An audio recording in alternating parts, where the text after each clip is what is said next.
हर माह की कृष्ण और शुक्ल पक्ष की त्रयोदशी तिथि को प्रदोष व्रत रखा जाता है। इस दिन शिव शक्ति की विधि विधान से पूजा की जाती है। इसके साथ ही सुख सौभाग्य में वृद्धि के लिए व्रत रखे जाते हैं। धार्मिक मान्यता के अनुसार प्रदोष व्रत रखने से साधक को धरती पर सभी प्रकार के सुख प्राप्त होते हैं, साथ ही अच्छे स्वास्थ्य का वरदान प्राप्त होता है। इसलिए त्रयोदशी तिथि पर साधक भगवान शिव और माता पार्वती की भक्ति भाव से पूजा अर्चना करता है। अश्विन माह के कृष्ण पक्ष की त्रयोदशी तिथि रविवार के दिन पड़ रही है, जिसके चलते इस व्रत को रवि प्रदोष व्रत कहा जाएगा। ऐसे में रवि प्रदोष व्रत की तिथि, शुभ मुहूर्त, शुभ योग, पूजा विधि, व्रत कथा आदि इस व्रत से जुड़ी समस्त जानकारी देते हैं। हिंदू कैलेंडर के अनुसार अश्विन माह के कृष्ण पक्ष की त्रयोदशी तिथि 29 सितंबर रविवार को सायंकाल 4:47 से आरंभ होगी और यह तिथि अगले दिन 30 सितंबर को सायंकाल 7:06 पर समाप्त होगी। ऐसे में उदय तिथि के आधार पर प्रदोष व्रत 29 सितंबर को रखा जाएगा। रवि प्रदोष व्रत पर दो शुभ योग का निर्माण हो रहा है। रवि प्रदोष व्रत के दिन साध्य योग का निर्माण हो रहा है। इस दिन साध्य योग प्रातः काल से आरंभ होकर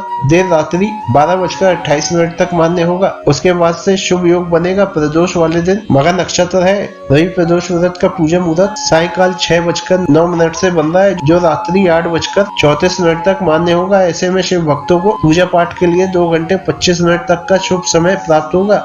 रवि प्रदोष व्रत की पूजन सामग्री में धूप, दीप, घी, सफेद पुष्प, सफेद फूलों की माला, आंकड़े का फूल, सफेद मिठाइयाँ, सफेद चंदन, सफेद वस्त्र, जल से भरा हुआ कलश, कपूर, आरती के लिए थाली, बेलपत्र, धतूरा, भांग, हवन सामग्री, अबीर, गुलाल। प्रदोष व्रत की पूजा के अनुसार प्रदोष व्रत के दिन व्रती को प्रातः काल उठकर नित्य कर्म से निवृत्त होकर स्नान कर स्वच्छ वस्त्र धारण करने चाहिए। इसके पश्चात शिव जी का पूजन करना चाहिए। पूरे दिन मनी मन ओम नमः शिवाय का जाप करें। पूरे दिन आहार न। प्रदोष व्रत की पूजा प्रदोष काल में की जाती है। भगवान शिव का पंचामृत और गंगा जल से अभिषेक करें। अभिषेक करने के बाद भगवान शिव को फूल, बेलपत्र, चंदन, धतूरा आदि चीजें अर्पित करें। भगवान शिव के समक्ष दीपक और धूप जलाएं। तत्पश्चात सूर्यास्त के बाद पुनः स्नान करके भगवान शिव का षोडशोपचार से पूजन करना चाहिए। रवि प्रदोष व्रत की पूजा प्रदोष काल के मध्य में करनी उत्तम मानी जाती है। तत्पश्चात 8 दिशाओं में 8 दीपक रखकर प्रत्येक की स्थापना कर उन्हें 8 बार नमस्कार करें। इसके बाद नंदीश्वर को जल और दूधवा खिलाकर स्पर्श करें। भगवान शिव को खीर या सफेद मिठाई का भोग लगाएं।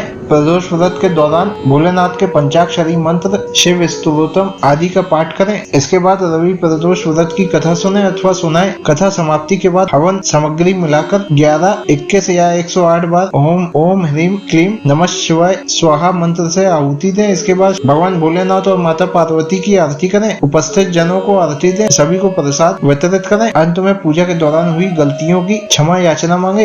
रवि प्रदोष व्रत का महत्व इस प्रकार है। इस दिन प्रदोष व्रत रखने से भगवान शिव शीघ्र प्रसन्न होते हैं। साथ ही शिव जी के आशीर्वाद से धन, संपत्ति, यश, कीर्ति की प्राप्ति होती है। वहीं इस दिन जो व्यक्ति भोलेनाथ के साथ साथ सूर्य देव की भी आराधना करता है, उसके सभी मनोरथ पूर्ण होते हैं। वहीं रवि प्रदोष व्रत रखने से व्यक्ति को आरोग्य की प्राप्ति होती है। रवि प्रदोष व्रत रखने से जीवन में खुशहाली बनी रहती है। साथ ही रवि प्रदोष व्रत का संबंध सूर्य देव से है। रविवार का दिन भगवान सूर्य देव को समर्पित है। यदि किसी व्यक्ति की कुंडली में सूर्य ग्रह का प्रभाव कमजोर है या खराब प्रभाव है, तो उसको रवि प्रदोष व्रत अवश्य करना चाहिए, जिस कारण उसे भगवान सूर्य का आशीर्वाद प्राप्त होगा और इस व्रत के प्रभाव से कुंडली में उसका सूर्य मजबूत होगा। भगवान शिव चंद्रमा को अपने मस्तक पर धारण करते हैं, इसलिए किसी भी प्रदोष व्रत को करने से व्रती को चंद्रदेव का आशीर्वाद स्वतः ही प्राप्त हो जाता है। प्रदोष व्रत का नियम पूर्वक पालन करने से जीवन के सभी कष्ट दूर होते हैं, नव ग्रहों का आशीर्वाद प्राप्त होता है